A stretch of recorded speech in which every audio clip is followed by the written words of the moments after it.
एक बार भगवान शिव ने पार्वती जी को उनके पूर्व जन्म का स्मरण कराने के उद्देश्य से इस व्रत के महात्म्य की कथा कही थी। श्री भोले शंकर बोले, हे गौरी, पर्वतराज हिमालय पर स्थित गंगा के तट पर तुमने अपनी बाल अवस्था में 12 वर्षों तक अधोमुखी होकर घोर तप किया था। इतनी अवधि तुमने अन्न न खाकर पेड़ों के सूखे पत्ते चबाकर व्यतीत किए। माघ की विकराल शीतलता में तुमने निरंतर जल में प्रवेश करके तप किया। वैशाख की जला देने वाली गर्मी में तुमने पंचाग्नि से शरीर को तपाया। श्रावण की मूसलधार वर्षा में खुले आसमान के नीचे बिना अन्न जल ग्रहण किए समय व्यतीत किया। तुम्हारे पिता तुम्हारी कष्ट साध्य तपस्या को देखकर बड़े दुखी होते, उन्हें बड़ा क्लेश होता था। तब एक दिन तुम्हारी तपस्या तथा पिता के क्लेश को देखकर नारद जी तुम्हारे घर पधारे।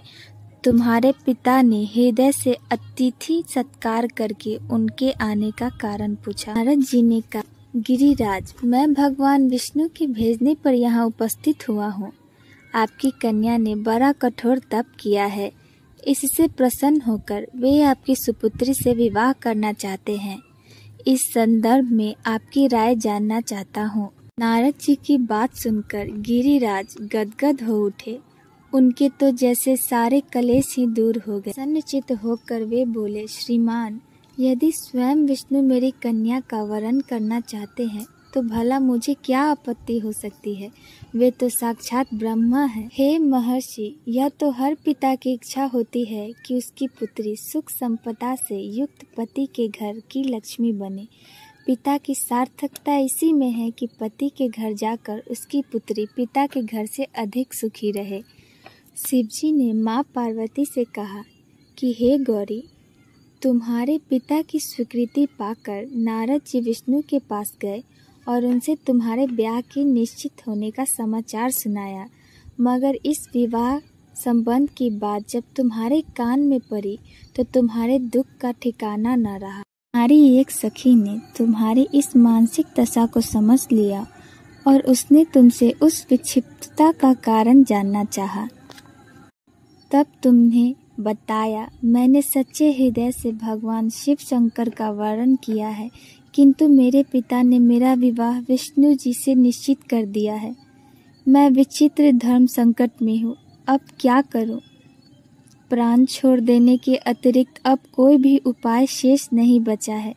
तुम्हारी सखी बड़े ही समझदार और सूझबूझ वाली थी।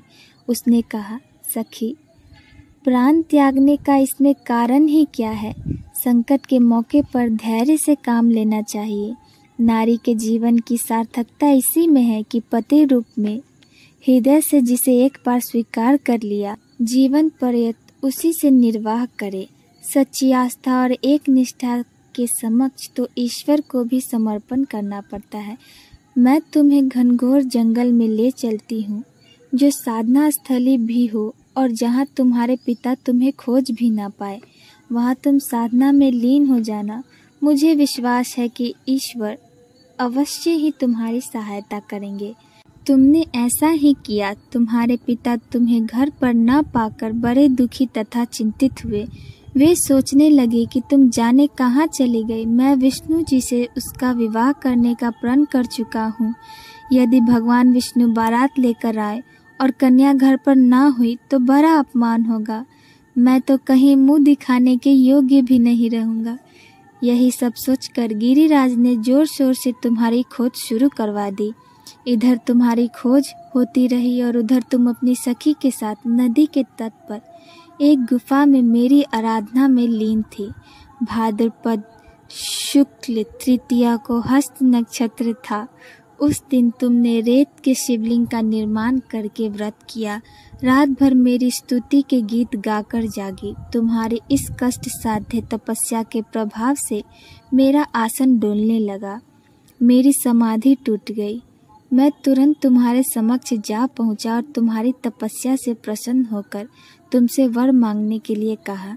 तब अपनी तपस्या के फल स्वरूप मुझे अपने समक्ष पाकर तुमने कहा, मैं हृदय से आपको पति के रूप में वरण कर चुकी हूँ। यदि आप सचमुच मेरी तपस्या से प्रसन्न होकर आप यहाँ पधारे हैं तो मुझे अपनी अर्धांगिनी के रूप में स्वीकार कर लीजिए। तब मैं तथास्तु कहकर कैलाश पर्वत पर लौट आया। प्रातः होते ही तुमने पूजा की समस्त सामग्री को नदी में प्रवाहित करके अपनी सहेली सहित व्रत का पारणा किया। उसी समय अपने मित्र बंधु व दरबारियों सहित गिरिराज तुम्हें खोजते खोजते वहां आ पहुँचे और तुम्हारे इष्ट कष्ट साध्य तपस्या का कारण तथा उद्देश्य पूछा। उस समय तुम्हारी दशा को देखकर गिरिराज अत्यधिक दुखी हुए और पीड़ा के कारण उनकी आंखों में आंसू उमड़ आए थे। तुमने उनके आंसू पोंछते हुए विनम्र स्वर में कहा, पिताजी, मैंने अपने जीवन का अधिकांश समय कठोर तपस्या में बिताया है। मेरी इस तपस्या का उद्देश्य केवल यही था कि मैं महादेव को पति के रूप में पाना चाहती थी। आज मैं अपनी तपस्या की कसौटी पर खरी उतर चुकी हूँ। आप क्योंकि विष्णु जी से मेरा विवाह करने का निर्णय ले चुके थे, इसलिए मैंने अपने आराध्य की खोज में घर छोड़कर चली आई। अब मैं आपके साथ इसी शर्त पर जाऊंगी कि आप मेरा विवाह विष्णु जी से न करके महादेव जी से करेंगे। गिरिराज मान गए और तुम्हें घर ले गए। कुछ समय के पश्चात शास्त्रोक्त विधि विधान पूर्वक उन्होंने हम दोनों को विवाह सूत्र में बांध दिया। हे पार्वती, भाद्रपद की शुक्ल तृतीया को तुमने मेरी आराधना करके जो व्रत किया था, उसी के फल स्वरूप मेरा तुमसे विवाह हो सका। इसका महत्व यह है कि मैं इस व्रत को करने वाली कुंवारियों को मनोवांछित फल देता हूँ।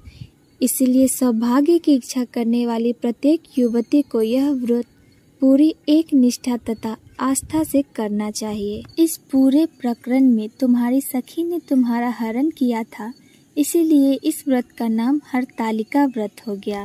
हर हर महादेव।